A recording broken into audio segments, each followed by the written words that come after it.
Mula sa pamahalaang panlalawigan ng Hilagang Samar, ito ang Sumat Kapitolyo.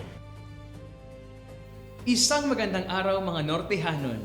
Ito ang programang Sumat Kapitolyo ng pamahalahang panlalawigan ng Hilagang Samar. Hatid ang mga pinakabagong balita sa lalawigan.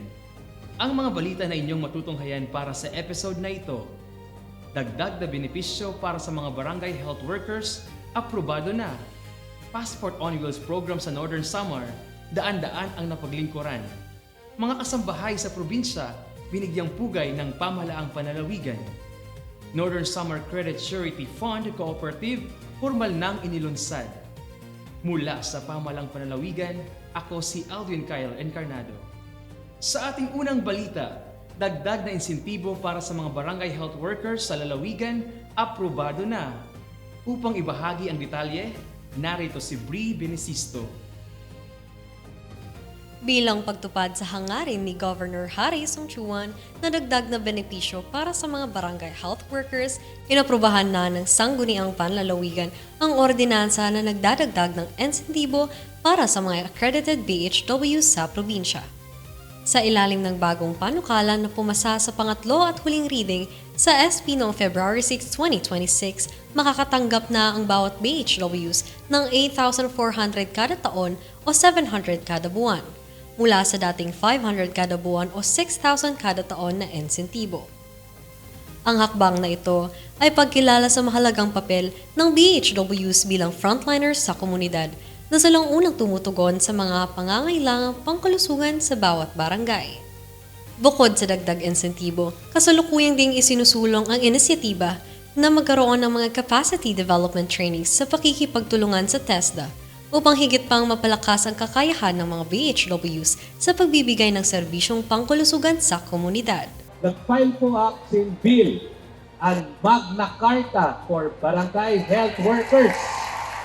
Hindi-require na mo nga talang na barangay health workers dapat mayon PhilHealth api sa GSIS di kan mayon liwat kam mga leave benefits dapat mayon kam mga seminar base mahiapi kam sa NC2 sa TESDA. Ako si Bree Benicisto, nagsusuma. Susunod na balita, Passport on Wheels program sa Northern Samar, daan-daan ang napaglingkuran. Para bigyang detalye ang balita, narito si Shariza Robenicia. Matagumpay na naisagawang 3 araw na Passport on Wheels program sa Northern Samar kung saan naabot sa 1,400 na mga aplikante ang natulungan. Layunin ng aktibidad na mas may palapit ang serbisyo sa mga residente ng lalawigan na hindi na kailangang bumiyahe pa sa ibang lungsod upang makapagproseso ng kanilang aplikasyon. Sa loob ng itinakdang schedule, maayos at sistematikong naisakatuparan ang biometrics capturing, pagkuha ng larawan at verifikasyon ng mga dokumento ng mga aplikante. Very smooth lang process. Tapos dako nga bulig kay maggamit ang ulat niya summer pagpa-abroad ko. Dako nga salamat sa Capitol sa Northern Samar nga nagkayaon skitsod sini sa Katarman or sa Dalakit na pagmadalian mga pagproseso sa passport sa mga tao nga diri na magparakadto sa harayo pa good idea siya, especially sa mga tao nga mga Korean good magkato sa Tacloban kasi imagine they have to travel for how many hours. So with this program, ang mga tao nga waray good means or para sa ako naman, waray good enough para sa pamasahe pala, tapos halimbawa pag abot dito may mga problema sa papel, so they don't have to come back para kuhaon, tapos mabalik na lang dito. Ang Passport on Wheels ay pinangunahan ng Department of Foreign Affairs, katuwang ang pamahalaang panlalawigan sa pamamagitan ng Northern Samar Public Employment Service Office. Mula nang maupo si Governor Harry Sungchuan, ito ang pangalawang Passport on Wheels program na ginawa sa Northern Samar. Ako si Shariza Gail Rubenesha, nagsusumat. Dumako naman tayo sa iba pang balita. Mga kasambahay, binigyang pugay ng pamahalaang panlalawigan. Para ibahagi ang detalye ng balita, narito si Eloisa Lutaw. Bilang pagdiriwang ng Araw ng mga Kasambahay noong 18 ng Pebrero, nagatid ang pamahalaang panlalawigan ng iba't ibang serbisyo at programang pangkabuhayan para sa mga domestic workers ng probinsya. Sa pakikipagtulungan sa DOLE kasama ang SSS, PhilHealth, Pag-ibig at TESDA, nakinabang ang mga kasambahay sa medical at dental services, wellness activities at impormasyon ukol sa kanilang mga karapatan at benepisyo. May ilang benepisyaryo rin ang tumanggap ng livelihood packages at assistance sa ilalim ng mga programang pangkabuhayan. Ang aktibidad na ito ay patunay ng pagkilala ng lalawigan sa mahalagang ambag ng mga kasambahay sa bawat tahanan at komunidad at ang patuloy na layunin ng pamahalaan ng lalawigan na protektahan at itaguyod ang kanilang kapakanan. Ako si Eloy Salutaw, nagsusumat. Samantala, Northern Summer Credit Surety Fund Cooperative formal nang inilunsad. Para bigyang detalye ang balita, narito si Ruth Ramirez.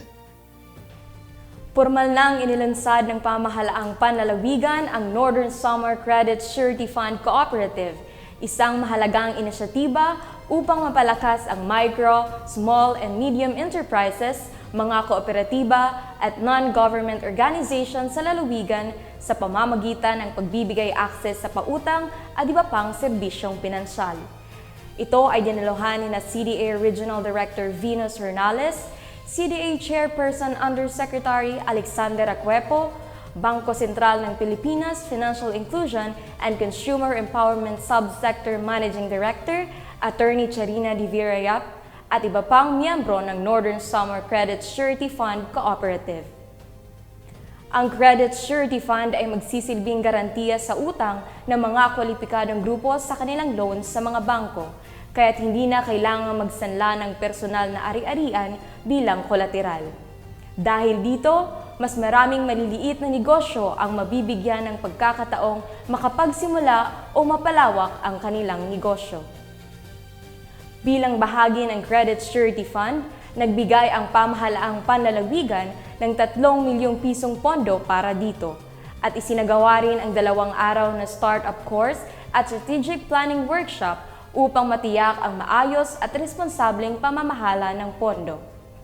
Sa pamamagitan ng programang ito, inaasahang mas lalago ang lokal na ekonomiya, mas dadami ang oportunidad sa trabaho at mas mapapalakas ang sektor ng maliliit na negosyo sa Northern Samar. Ako si Ruth Ramirez, nagsusumat. At dito nagtatapos ang episode na ito. Lahat ng ito ay handog ng pamahalaang panlalawigan ng Hilagang Samar sa pamumuno ni Gobernador Haris Ongchuan. Patuloy na naghati ng serbisyo para sa Marigon, Mainuswagon, ngan malipayon ng mga Nortehanon. Maraming salamat sa inyong pagsubaybay.